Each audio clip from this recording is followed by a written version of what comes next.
حضرت عثمان رضی اللہ تعالیٰ عنہ کے دور خلافت میں مروان کو مدینہ واپس کیوں بلایا گیا اور حضرت ابو ذر غفاری کو مدینہ بدر کیوں کیا گیا؟ دیکھ لو، 1 گھنٹے دے سوال نے دیکھ لیں میرے بھائی، ویڈیوز ریکارڈ ہیں۔ اور کیا جب حضرت عثمان نے اپنے رشتہ داروں کو حکومتی عہدے دیے اس وقت ملوکیت کی بنیاد نہیں رکھ دی گئی تھی؟ دیکھیں، وہ اس طرح کے جو ڈیسیژن حضرت عثمان کے وہ ملوکیت کی طرف لے جانے والے تو بن گئے بعد میں، تو ظاہر ہے جب بھی ڈاؤن فال شروع ہوتا ہے تو اچانک نہیں ہوتا، گریجولی ہوتا ہے، یہ نیچرل ہے، اچانک کچھ بھی نہیں تبدیلی آتی۔ اس کو سپورٹیو حدیث ہے نا ابو داؤد اور ترمذی کے اندر کہ نبی صلی اللہ علیہ وآلہ وسلم نے ایک خواب دیکھا تھا اور اس خواب کے بعد آپ بہت پریشان ہو گئے تھے۔ خواب آپ نے یہ دیکھا کہ آسمان سے ایک ترازو اتری ہے، یہ میں نے اپنے کربلا والے ریسرچ پیپر میں بھی خواب ڈالا ہوا ہے، اور اس ترازو میں سیدنا ابو بکر اور حضرت عمر کو تولا گیا۔ پہلے نبی الاسلام اور حضرت ابو بکر تھے، نبی الاسلام کا پلڑا بھاری تھا، پھر سیدنا ابو بکر اور سیدنا عمر کو تولا گیا، حضرت ابو بکر کا پلڑا بھاری تھا، اس کے بعد پھر سیدنا عمر اور عثمان کو تولا گیا تو حضرت عمر کا پلڑا بھاری تھا، پھر وہ ترازو اوپر اٹھا لی گئی۔ تو اس حدیث میں یعنی موجود ہے کہ نبی الاسلام اس خواب سے پریشان ہوئے، اور ساتھ حدیث کے اندر یہ درج ہے کہ نبی الاسلام کو یہ اشارہ دیا گیا تھا کہ آپ کے بعد خلافت بتدریج ملوکیت میں بدل جائے گی، یعنی حضرت عثمان غنی رضی اللہ تعالیٰ عنہ کے مبارک دور سے پہلے معاملات بڑے صحیح چلیں گے۔ حضرت عمر فاروق رضی اللہ تعالیٰ عنہ کی مینجمنٹ آپ کو پتہ ہے کتنی اسٹرانگ تھی، اس لیے ان کا پلڑا بھاری رہا اور پھر وہ میزان اٹھا لیا گیا۔ اس حدیث کو سپورٹیو حدیث بخاری مسلم کے اندر بھی موجود ہے، جو نبی الاسلام کے مبارک زمانے میں ایک شخص نے خواب دیکھا تھا۔ اب یہ خواب کوئی بزرگوں والے بیان نہیں ہو رہے، ہم تو خوابوں کے خلاف ہیں کہ خوابوں سے تو نہیں کوئی دین ثابت ہوتا، لیکن پیغمبر کا خواب وحی الہی ہوتا ہے، وہ اسی طریقے سے ہے جیسے اللہ اسے بتا رہا ہے، اس میں شیطان کی کوئی دخل نہیں ہے۔ بخاری مسلم میں حدیث ہے نا کہ خواب نبوت کا 46واں حصہ ہے، تو انبیاء کے جو خواب ہیں وہ ڈیفینیٹ ہوتے ہیں، وحی الہی۔ سورہ الصافات میں آیا کہ حضرت ابراہیم علیہ السلام نے خواب میں دیکھا تھا کہ میں اپنے بیٹے کی قربانی کر رہا ہوں، تو اسی پہ انہوں نے پھر حضرت اسماعیل کو آمادہ کیا، یعنی خواب کے اوپر ایک بندے کو قتل کرنا، اس کے اوپر آمادہ ہو جانا، یہ صرف اسی صورت میں ہے کہ جب وہ وحی الہی ہو، ورنہ تو کوئی انسان دوسرے انسان کو ناحق قتل نہیں کر سکتا بغیر کسی وجہ کے۔ 2 ہی استثناء آئی ہیں، فساد فی الارض یا قتل کے بدلے قتل۔ اسی لیے آپ دیکھیں جو حضرت موسیٰ اور خضر کا واقعہ آیا ہے سورۃ الکہف کے اندر، اس میں بھی جب وہ بچے کو قتل کر دیتے ہیں، حضرت موسیٰ علیہ السلام اس پر اعتراض کرتے ہیں کہ تم نے نفس کے بغیر ایک دوسرے نفس کو قتل کر دیا۔ تو وہ تو خیر مسئلہ تقدیر کا ایشو تھا، وہ اللہ تعالیٰ نے فرشتوں کے ذریعے موت لینی ہوتی ہے، چاہے حضرت اسرائیل علیہ السلام آئے یا ان کے بہاف کے اوپر حضرت خضر وہ ڈیوٹی پوری کرے، اس سے کسی انسان کا دوسرے انسان کو قتل کرنا ثابت نہیں ہوتا۔ تو انبیاء کرام کے جو خواب ہیں وہ وحی الہی ہوتے ہیں۔ انبیاء کے بعد بخاری مسلم میں آیا کہ میری وفات کے بعد اب نبوت کی خبروں میں صرف مبشرات باقی ہیں۔ پوچھا گیا مبشرات کیا ہیں، تو آپ علیہ السلام نے فرمایا کہ خواب۔ پھر بخاری مسلم میں ہی آیا ہے کہ خواب کی 3 اقسام ہیں، یا تو اللہ کی طرف سے ہوگا یا وہ شیطان کی طرف سے، اور ساتھ ایک تابعی کا قول ابن سیرین کا نقل کیا ہے امام بخاری امام مسلم نے، انہوں نے اسی کی چھوٹی کیٹیگری بتائی کہ یا وہ نفس کی طرف سے ہوگا پھر خواب، یعنی جو انسان سوچتا ہے بعض اوقات وہی چیز خواب کی شکل میں اسے نظر آ جاتی ہے۔ اور ایٹیچیوڈ یہ ہے کہ جب اچھا خواب دیکھیں اللہ کا شکر ادا کریں، اور اگر کوئی برا خواب دیکھتے ہیں تو آپ بائیں طرف 3 دفعہ تھوک دیں، اور اس کا ذکر بھی کسی کے ساتھ نہ کریں، برا خواب اگر کسی کو آتا ہے۔ اب یہاں پر اللہ کے محبوب صلی اللہ علیہ وآلہ وسلم کا خواب میں نے بیان کیا، ابو داؤد سے، ترمذی سے، مسند احمد میں بھی یہ خواب موجود ہے۔ ایک اور خواب جو رسول اللہ کے مبارک زمانے میں آیا، وہ حدیث بخاری اور مسلم دونوں میں ہے، وہ میں نے کربلا والے ریسرچ پیپر میں ڈالی ہوئی ہے۔ اس حدیث میں یہ آتا ہے کہ ایک شخص نے خواب دیکھا کہ آسمان سے گھی اور شہد ٹپک رہا ہے اور ایک سائبان بادل نے سایہ کیے ہوئے ہیں اور ایک رسی بھی لٹک رہی ہے۔ تھوڑی دیر بعد نبی صلی اللہ علیہ وآلہ وسلم وہ مبارک رسی پکڑتے ہیں اور اوپر چڑھ جاتے ہیں آسمان پہ، اور وہ جو شہد اور گھی ٹپک رہے ہیں نا، لوگ اپنے اپنے برتن کے مطابق اس میں سے بھر کے اپنے گھروں کو بھی لے کے جا رہے ہیں۔ یہ خواب بخاری میں بھی ہے اور مسلم کے اندر بھی۔ پھر ایک اور شخص اس رسی کو پکڑتا ہے اور وہ بھی آسمان پہ چڑھ جاتا ہے، اور پھر ایک تیسرا شخص اس رسی کو پکڑتا ہے اور آسمان پہ چڑھ جاتا ہے۔ یعنی نبی صلی اللہ علیہ وآلہ وسلم کے بعد دو اور اشخاص ہیں جو اس رسی کو پکڑ کے آسمان پہ چڑھ جاتے ہیں۔ جب چوتھا شخص پکڑتا ہے، یعنی نبی الاسلام اور دو اور لوگ اور پھر ایک چوتھا شخص، تو وہ رسی ٹوٹ جاتی ہے۔ پھر حدیث کے الفاظ ہیں کہ اس شخص نے خواب میں دیکھا کہ وہ رسی دوبارہ سے اس شخص کے لیے جوڑ دی جاتی ہے اور وہ شخص بھی اوپر چڑھ جاتا ہے۔ جب یہ خواب سنانے والا نبی الاسلام کی بارگاہ میں حاضر ہوا تعبیر پوچھنے کے لیے، تو آپ کی تو مبارک عادت تھی کہ آپ فجر کے بعد خوابوں کی تعبیر ارشاد فرمایا کرتے تھے۔ اب یہ وہ سنت ہے جس پہ آج کوئی عمل نہیں کر سکتا، نہ کوئی اس کے اوپر کوئی تماشا کھڑا کر سکتا ہے۔ ظاہر ہے کہ خواب چونکہ نبوت کی خبروں سے ہیں، تو نبی الاسلام کے مبارک زمانے میں تو وحی کا سلسلہ رکا نہیں تھا، تو اللہ کے نبی کو وحی کی تائید حاصل تھی، آپ خواب کی تعبیر بیان فرما سکتے تھے۔ آج کوئی بھی کرے گا تو وہ اسیسمنٹ ہوگی، غلط بھی ہو سکتی ہے، صحیح بھی ہو سکتی ہے، جب تک کہ وہ خواب کوئی شکل اختیار نہ کر لے اور ایگزیکٹلی ویسا ہو نہ جائے۔ باقی تو ساروں کی اسیسمنٹ ہے، صحیح بھی غلط بھی، وثوق سے نہیں کوئی کہہ سکتا۔ ہم سے بھی لوگ یہاں اکیڈمی میں رابطہ کرتے ہیں، جی یہ خواب آیا، جی تعبیر بتائیں۔ ہم انہیں کہتے ہیں بھئی تعبیر بتانے والا چلا گیا دنیا سے، اس کی قبر مدینے میں صلی اللہ علیہ وسلم۔ اس کے بعد جتنے بھی واقعات ہیں وہ تو آپ دیکھیں، اتنے بڑے بڑے تعبیر بتانے والے لوگ مصر کے اندر موجود تھے، لیکن جب اس مصر کے بادشاہ کو خواب آیا تو تعبیر تو حضرت یوسف علیہ السلام نے ہی بتائی ہے نا، اور اس میں قرآن میں واضح ہے کہ اللہ تعالیٰ نے انہیں علم سکھایا تھا۔ انبیاء تک تو یہ معاملہ درست ہے۔ اس کے بعد لوگوں نے تب آزمائی کی ہے، کچھ چیزیں ابن سیرین کی طرف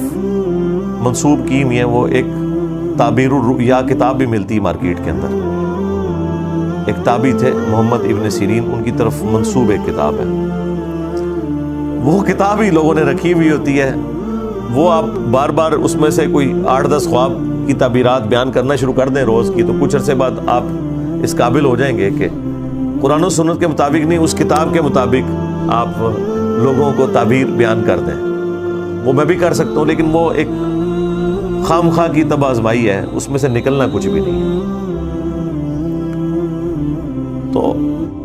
جب اس شخص نے نبی الاسلام کی خدمت میں یہ خواب عرض کیا، اس سے پہلے کہ نبی الاسلام اس کی کوئی تعبیر ارشاد فرماتے، سیدنا ابوبکر نے کہا یا رسول اللہ، آپ اگر اجازت دیں تو میں اس کی تعبیر بیان کرتا ہوں۔ تو نبی الاسلام نے کہا ٹھیک ہے کرو۔ تو انہوں نے کہا کہ یہ جو ایک سائبان ہے اور گھی اور شہد ٹپک رہا ہے، یہ بیسیکلی اللہ تعالیٰ کی طرف سے مخلوق کے لیے اسلام کا ایک سایہ ہے، اور یہ وحی کی تعلیمات ہیں، قرآن حکیم کی تعلیمات ہیں جو آسمان سے نازل ہو رہی ہیں، اور لوگ اپنے اپنے ظرف کے مطابق اس میں سے حاصل کر رہے ہیں۔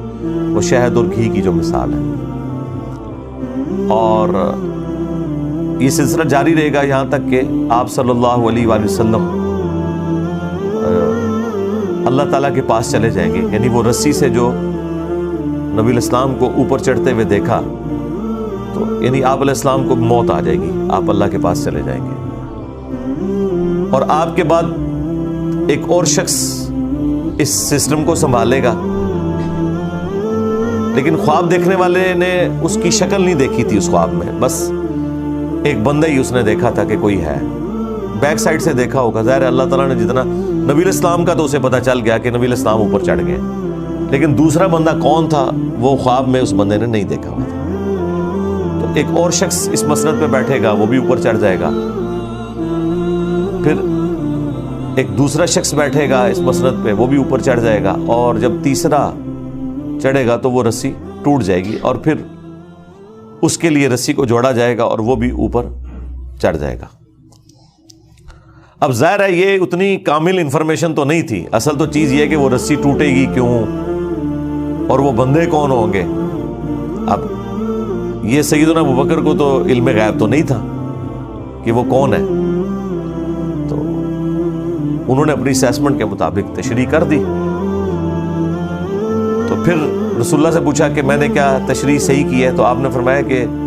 کچھ تعبیر ٹھیک کی ہے, کچھ غلط کی ہے.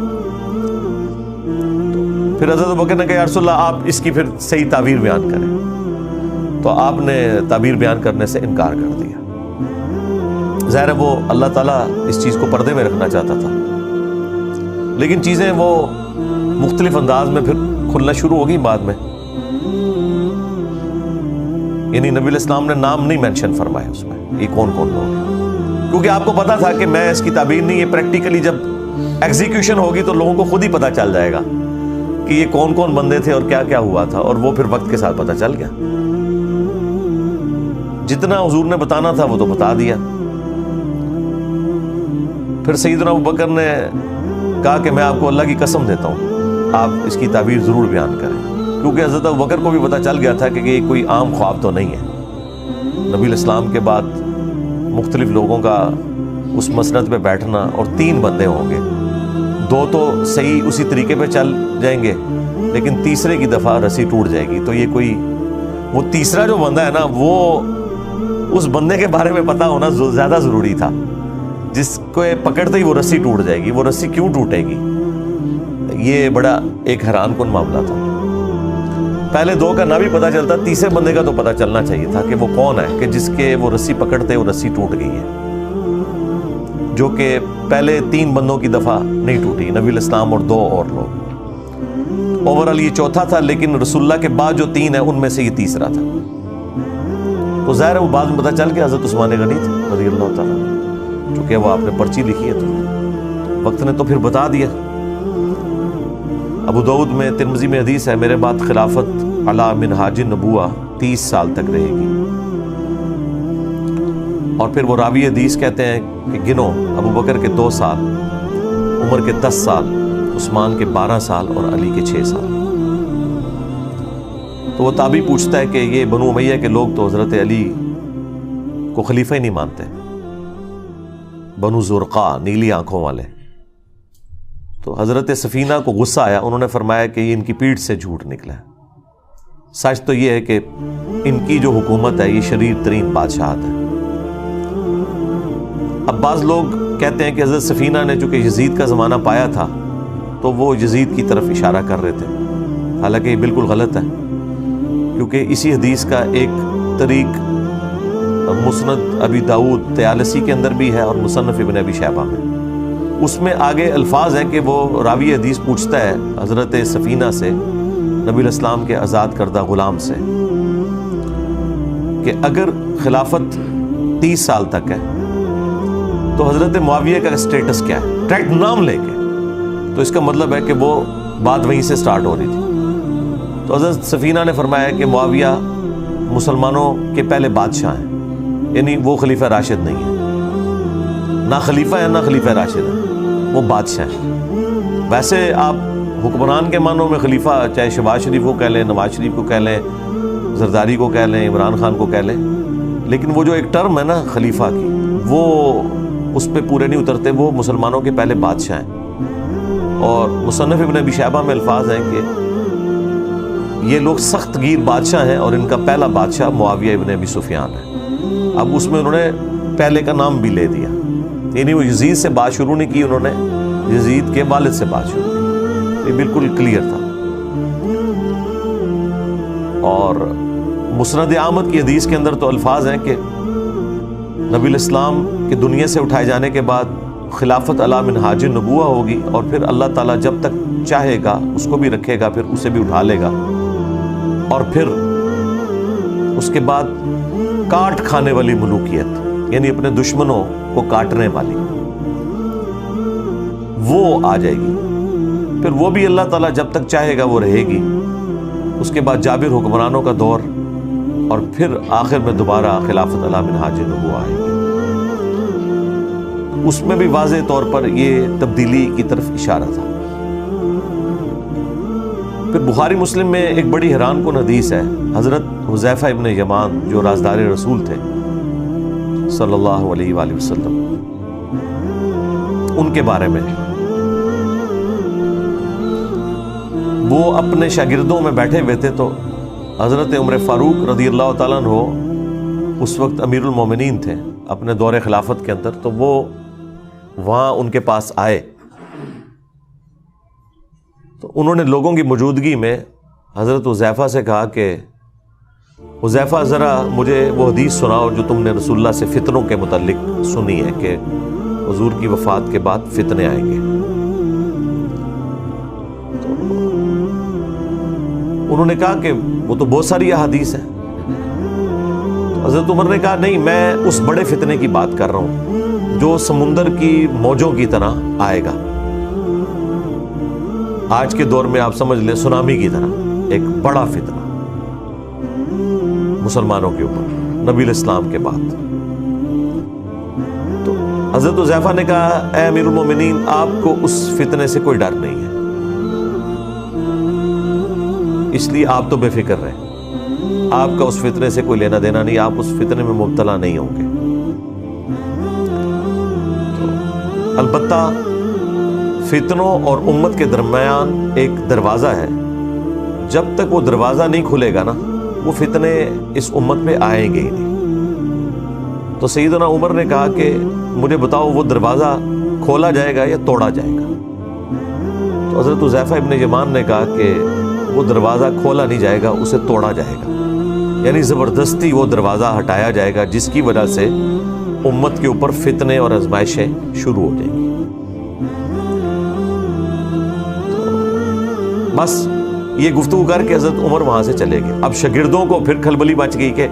کوڈ ورڈز میں باتیں کر رہے ہیں کہ سمندر کی موجوں کے مانے دیکھ فتنہ آئے گا، ٹھیک ہے جی، اور وہ ایک دروازہ ہے جسے توڑا جائے گا، کھولا نہیں جائے گا۔ تو obvious ہے کہ جو پاس لوگ بیٹھے تھے انہوں نے کہا حضرت یہ آپ لوگ آپس میں جو معرفت کی باتیں کر رہے ہیں، یہ ہمیں بھی ذرا بتائیں کہ یہ کیا باتیں آپ آپس میں کر رہے ہیں۔ تو بخاری مسلم میں الفاظ ہیں، حضرت حذیفہ ابن یمان کہتے ہیں کہ حضرت عمر تو ویسے ہی مجھ سے پوچھ رہے تھے، وہ مجھ سے بہتر جانتے ہیں اس حدیث کے متعلق، اور وہ جو دروازہ ہے نا جسے توڑا جائے گا وہ خود حضرت عمر تھے جنہیں قتل کر دیا جائے گا اور اس امت کے اوپر فتنے شروع ہو جائیں گے۔ تو یہ حدیث بخاری مسلم کی بالکل واضح ثبوت ہے کہ اس امت پہ جو فتنے ہیں ان کا آغاز سیدنا عمر کی شہادت سے ہوا، یعنی حضرت عمر کے مبارک دور تک مینجمنٹ اتنی سٹرونگ تھی کہ کہیں سے فتنہ داخل نہیں ہو سکا، اور حضرت عمر کی شہادت کے بعد امت میں فتنے شروع ہو گئے۔ اس لیے وہ مولانا اسحاق صاحب صحیح فرمایا کرتے تھے رحمہ اللہ تعالی کہ حضرت ابو بکر اور عمر کی جو خلافتیں ہیں یہ خلافت محفوظہ ہے، یعنی اسپیشل پروٹیکشن ہے اللہ تعالیٰ کی طرف سے، اور حضرت عثمان اور حضرت علی کی جو خلافتیں ہیں یہ خلافت مفتونہ ہے، یعنی فتنوں کا دور ہے، یعنی خلیفہ برے نہیں تھے، لیکن بہرحال زمانے میں ایسا تغیر لوگوں کے اعتبار سے آ گیا کہ وہ خلافت مفتونہ بن گئی، فتنوں کا دور بن گیا۔ اب آپ دیکھیں کتنا بڑا ظلم ہے، جو لوگ بھی اس ٹاپک کے اوپر بولتے ہیں نا، چونکہ انہوں نے بنو امیہ کا دفاع کرنا ہوتا ہے، تو تو آپ دیکھیں گے یہ جتنے بنو امیہ کی چاکری کرنے والے لوگ ہیں، خواہ وہ مکاری سے کر رہے ہوں جس طرح علماء دیوبند ہیں، علماء وہابیہ ہیں اہل حدیث، یا علماء بریلویہ، چاہے اپنے بھول پان میں کر رہے ہوں جس طرح کے ڈاکٹر اسرار صاحب، یہ دونوں بنو امیہ پہ پردہ ڈالنے کے لیے ہمیشہ کہتے ہیں کہ مسلمانوں پہ فتنوں کا آغاز حضرت عثمان کی شہادت تھی، تاکہ وہ کربلا کا رخ کسی اور طرف موڑ دیں۔ کربلا کے پیرلل میں انہوں نے حضرت عثمان غنی کو کھڑا کیا ہوا ہے۔ سیدنا عثمان کی شہادت یقیناً مظلومانہ ہے۔ ہم اگر حضرت عثمان غنی رضی اللہ تعالیٰ عنہ کو مظلوم تصور نہ کریں، خلیفہ راشد تصور نہ کریں، تو ہمارا حضرت علی کے حق میں مقدمہ ویسے ہی ختم ہو جائے گا، کیونکہ حضرت علی کو ہم چوتھا خلیفہ راشد جبھی مانتے ہیں جب ہم تیسرا خلیفہ راشد سیدنا عثمان کو مانیں۔